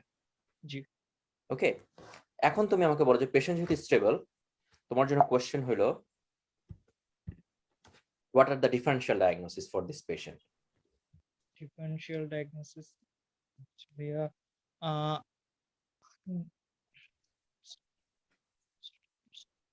Unintentional weight loss যেহেতু আছে শোনো, তাহলে তোমাকে আমি যখন ডিফারেনশিয়াল ডায়াগনোসিস এর কথা বলছি তার মানে হলো what are the causes of hematuria, right?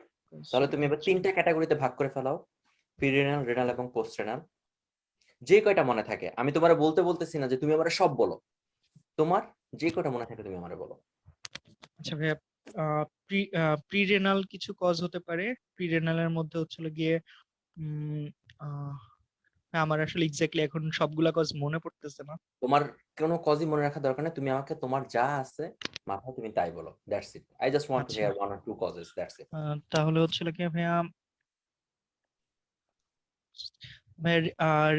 Renal carcinoma হতে হতে পারে। পারে রেনাল কার্সিনোমা, এটা কারণে আচ্ছা, ব্লিডিং হচ্ছে। তারপর হচ্ছে ভাইয়া প্রোস্টেটিক কার্সিনোমা হওয়ার হতে পারে, চান্স থাকতে পারে। প্রোস্টেট কার্সিনোমা হতে পারে, মানে এক কথা হলো যে কোনো হ্যাঁ। একটা কার্সিনোমা হতে পারে ইউরিনারি ট্র্যাক্টে। কার্সিনোমা হতে পারে। আচ্ছা, আর এরপর হচ্ছে ক্লটস অফ এটা ব্লাড। স্টোন থাকতে পারে, হ্যাঁ, তার স্টোন থাকতে পারে। কিডনি স্টোন থাকতে পারে, ইউরেটেরিক স্টোন থাকতে পারে, ইউরেটেরিক vaginal স্টোন stone থাকতে পারে। তার ইউটিআই হইতে পারে, হ্যাঁ, ইনফেকশন ইউটিআই হতে পারে। ইউটিআই হইতে পারে। তারপরে সে একটা ট্রমা হইতে পারে, সে 70 বছরের বয়স্ক একটা লোক, সে কোথাও পড়ে গিয়ে ব্যথা পাইছে, জি, এটাও জি। হইতে পারে। ঠিক আছে, তো আমাদেরকে তাহলে এবার আমরা তো কিছু ডিফারেনশিয়াল ডায়াগনোসিস চিন্তা করলাম যে আচ্ছা ইট কুড জি। Be a cancer, it could be a trauma, it could be a UTI, something like that. It could be pyelonephritis, it could be something congenital, polycystic kidney disease, something like that. Okay? G. So এরপর আমাকে তাহলে আরেকজন তোমাকে ছুটি। জি ভাইয়া। আচ্ছা, এবার হলো আরেকজন বলো, তামিম, আজরিনা তামিম।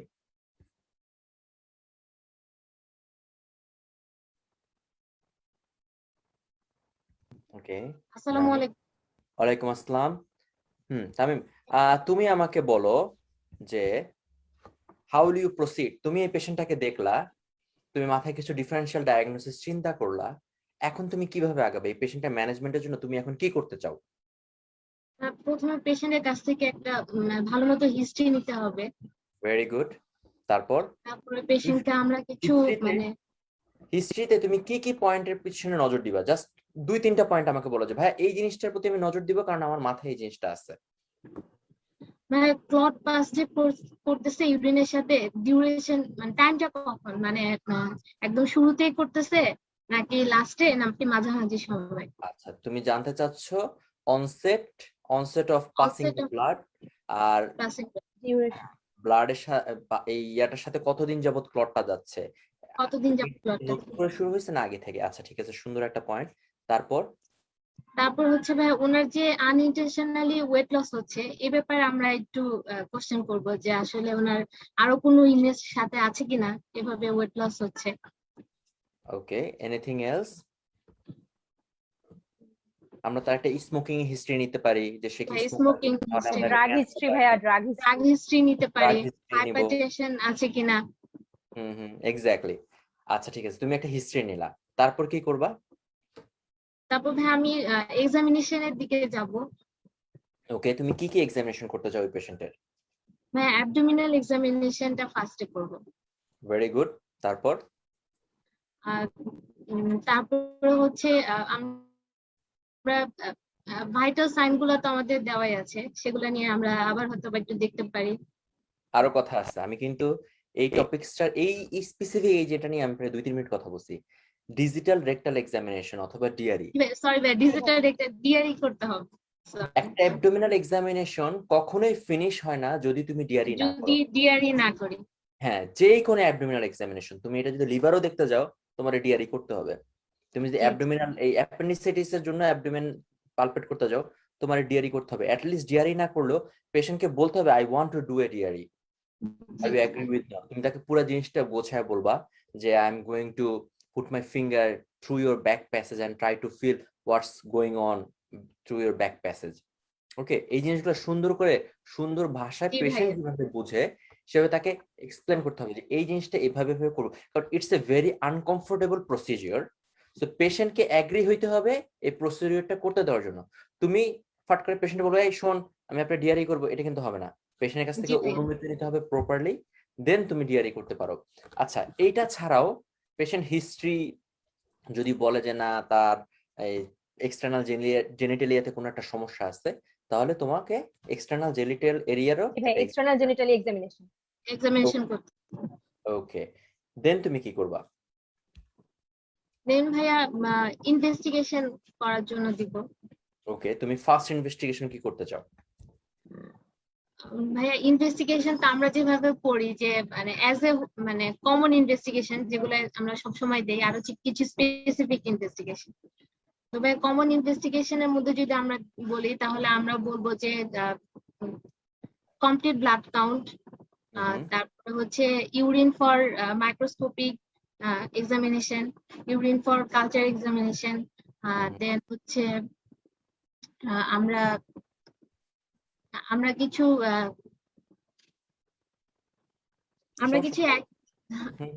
বলো বলো, হচ্ছে হচ্ছে বলো। তারপর হচ্ছে ভাই আল্ট্রাসোনোগ্রাফি অফ দা আমরা একটা টিউবি রিজিয়ন। ইউরিন ডিপ বলে এটাকে বাংলাদেশে ওরকম ভাবে ডিপস্টিক টেস্ট। হ্যাঁ, ডিপস্টিক টেস্ট। এটা কিন্তু খুব পপুলার দেশের বাইরে। তুমি পেশেন্টের বিছানার পাশে বসে রেখে এই ডিপস্টিক টেস্ট করে, বলো যে একটু প্রস্রাব দেন, নিয়ে স্যাম্পলটা নিয়ে ওরা ডিপস্টিক টেস্ট করে আসে। ঠিক আছে, এবং ওইটাতেই বলে দেয় এই ইউরিনে প্রোটিন আছে কিনা, ইউরিনে কিটোন বডি আছে কিনা, ডাব্লিউবিসি আছে কিনা, লিউকোসাইট আছে কিনা, ব্লাড আছে কিনা, এই সব কিছু ওখানে বলে দেয়। ওকে, সো আমরা একটা ডিপস্টিক টেস্ট করতে পারি, একটা ফুল ব্লাড কাউন্ট করতে পারি, ইউরিন অ্যানালাইসিস করতে পারি, আমরা একটা ইলেকট্রোলাইট পাঠাইতে পারি। ওকে, এবং বয়স্ক লোক ক্লটিং ফ্যাক্টর আছে, তো আমাদেরকে একটা ক্লটিং যে প্যানেল আছে ক্লটিং প্যানেলটা করতে হবে। ক্লটিং প্যানেলে কি bleeding time, clotting time, bleeding time, clotting time, processing time. ভাই এই ক্ষেত্রে কি ডি ডাইমারের প্রয়োজন আছে? না না, ডি ডাইমারের প্রয়োজন নাই। আচ্ছা, পিটি, এপিটিটি, সিটি এবং হলো তোমার আয়নার, এই জিনিসগুলো হলে আমাদের মোটামুটি হয়ে যায়। ওকে ভাইয়া। ওকে, এরপর আসো। আচ্ছা, আমরা ইনভেস্টিগেশন করলাম। এখন এই পেশেন্টের ধরা পড়লো একটা ক্যান্সার, আমরা ইনভেস্টিগেশন করে বের করলাম যে এই পেশেন্টের একটা ক্যান্সার আছে। আমাদের এইটার স্টেপটা নিয়ে কথা বলবো আমরা সামিরের সাথে। সামিরা কুরেশি। আচ্ছা সামিরা, তুমি আমাকে বলো, আমরা পেশেন্টের পাইলাম, পেশেন্টের একটা ক্যান্সার ধরা খাইলো, আমরা টেস্ট করে দেখলাম যে আচ্ছা it could B a cancer, তো তোমার নেক্সট স্টেপ অফ ম্যানেজমেন্ট কি থাকবে? ভাইয়া ফার্স্টে হচ্ছে তাকে হচ্ছে ইয়েতে একটা নেফ্রোলজিস্টের কাছে কি রেফার করবো? এখানে নেফ্রোলজিস্টের কাছে রেফার করে যদি মেডিসিন রিলেটেড থাকে, যদি সার্জারি রিলেটেড থাকে তুমি ইউরোলজির কাছে রেফার করবা। ঠিক আছে, যেহেতু এটা একটা ক্যান্সার, আমরা ক্যান্সারটা কেটেও ফেলতে পারি, আমরা ক্যান্সারটা নাও কাটতে পারি, এটা আমরা এখনো শিওর না। তাহলে সাথে রেডিওথেরাপি, কেমোথেরাপি, তারপরে এগুলো তো সার্জিক্যাল। পরের স্টেপ, এগুলো কিন্তু তুমি কোনো কিছু করবা না। তুমি কি করবা এটা আমাকে বলো, what is you will do?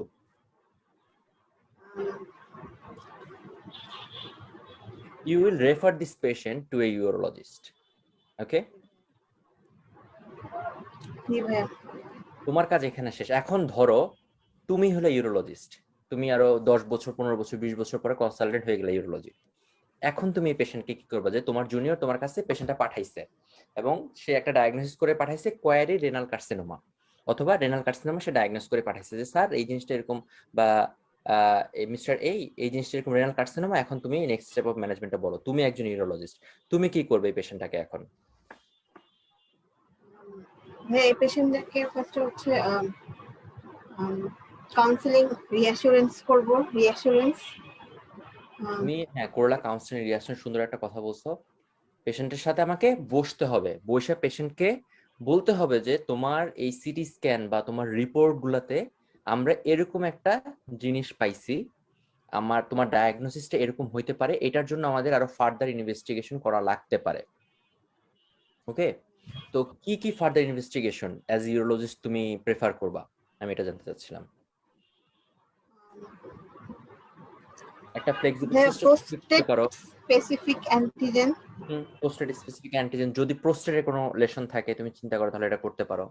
একটা ফ্লেক্সিবল সিস্টোস্কোপি করতে পারো, একটা সিটি স্ক্যান করতে পারো, ঠিক না, একটা আল্ট্রাসাউন্ড কিউবি করতে পারো, অথবা ইউরিনারি ট্র্যাক্ট করতে পারো, করে দেখতে পারো যে ওকে আমি একটু দেখতেছি যে আমার কিডনিতে কোনো হাইড্রোনেফ্রোসিস আছে কিনা, অন্য কোনো প্রবলেম আছে কিনা, অন্য কোনো গ্রোথ আছে কিনা, তুমি দেখলা। এরপরে তুমি কি করবা, তুমি তো টেস্ট করলা, তুমি ডায়াগনোসিস করলা, 100% কনফার্ম হইলা যে এটা কার্সিনোমাই, একটা রেনাল সেল কার্সিনোমা, ঠিক আছে, একটা কিডনির একটা ক্যান্সার।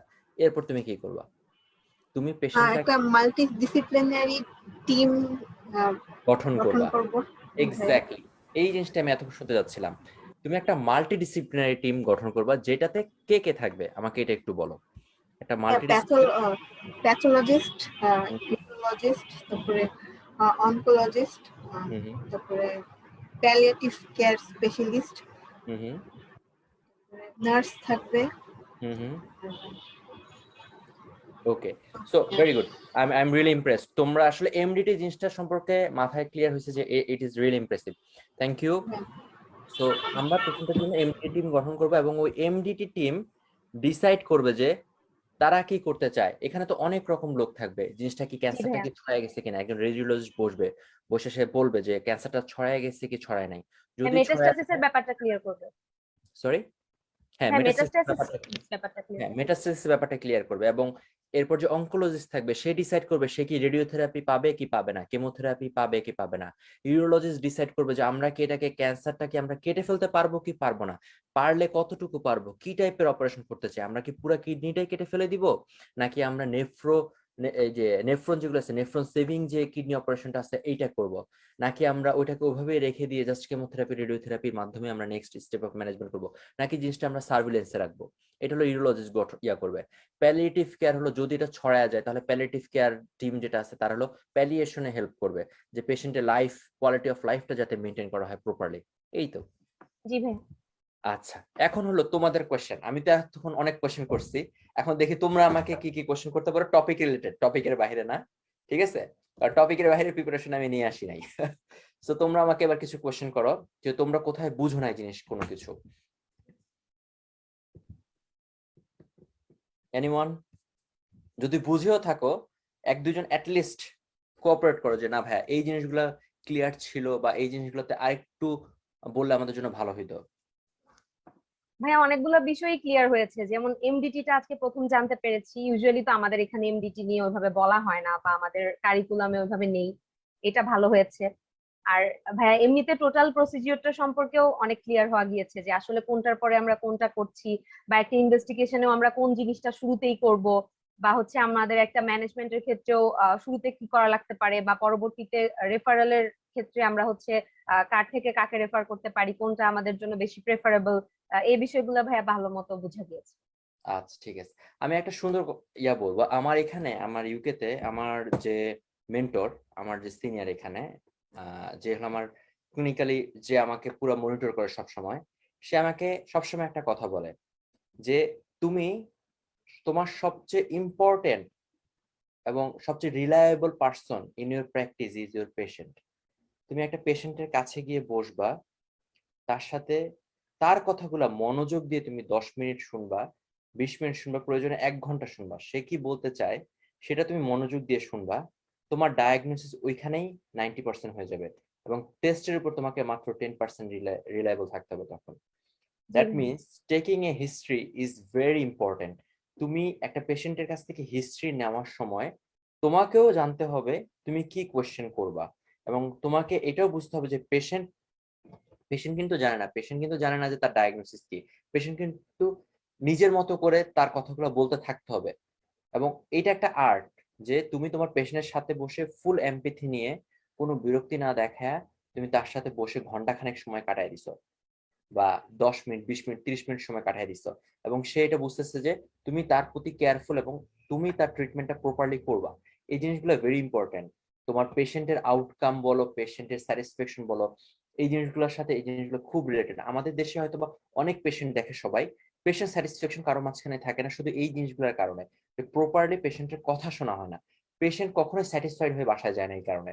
দেখবা যে কিছু স্যার আছে যারা কিনা একদম সুন্দর করে সময় নিয়ে দেখে, তারা কিন্তু টেস্ট করুক আর না করুক, পেশেন্টের ডায়াগনোসিস যাই হোক, পেশেন্ট বাসায় গিয়ে বলবে যে স্যার আমাকে অনেক সময় নিয়ে দেখছে। They are very satisfied with that. So keep your practice from the very beginning like that.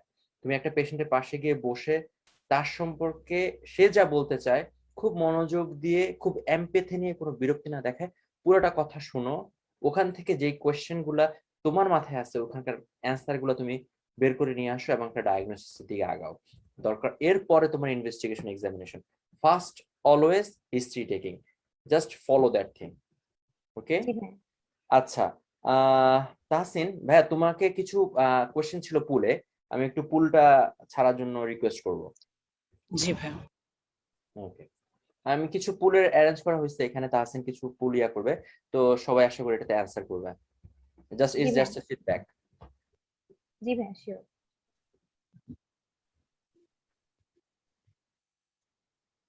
পোলটা ছেড়ে দিয়েছি আমি।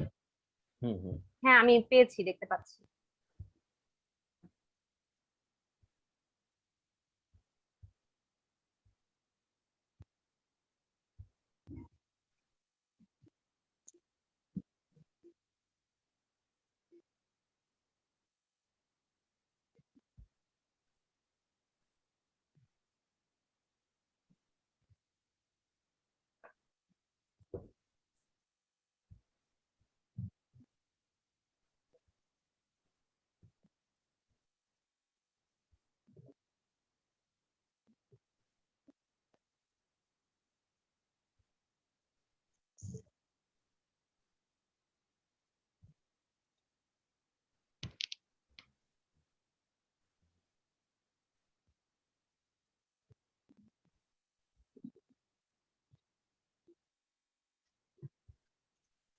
ওকে, আশা করি সবাই সাবমিট করে দিয়েছে। তাহসিন, তুমি এটা ক্লোজ করে দিতে পারো। Thank you. G.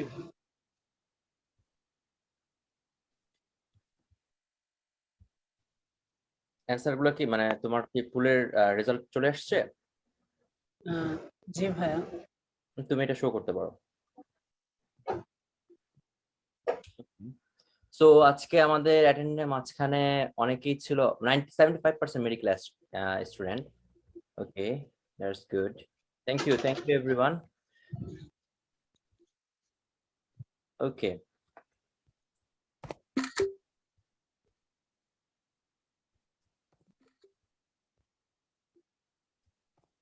Thank you for your reviews. And তোমাদেরকে আমি যেটা বলবো, তোমরা সবাই চেষ্টা করবা পড়াশোনার ভিতরে থাকতে। এখন আমাদের দেশে একটা প্যান্ডেমিক সিচুয়েশন যাচ্ছে, অনেকে একটু হতাশ হয়ে যাচ্ছে অনেক কিছু নিয়ে। জাস্ট হতাশ হবা না, তোমরা সামনের দিকে আগে যাও, ইনশাআল্লাহ there is something, a better future is waiting for us. Thanks everyone, and we will meet you in this pathway again. Okay, all right, thank you. ইনশাআল্লাহ। অনেক Thank thank you you so ভাইয়া much, আমাদের ভাইয়া। সাথে join করে আমাদেরকে এত সুন্দর ইন্টারেক্টিভ একটা সেশন উপহার দেওয়ার জন্য। আশা করছি পরবর্তীতেও ভাইয়া এভাবে আপনার সেশন পাবো ইনশাআল্লাহ। ইনশাআল্লাহ। Okay, thank you.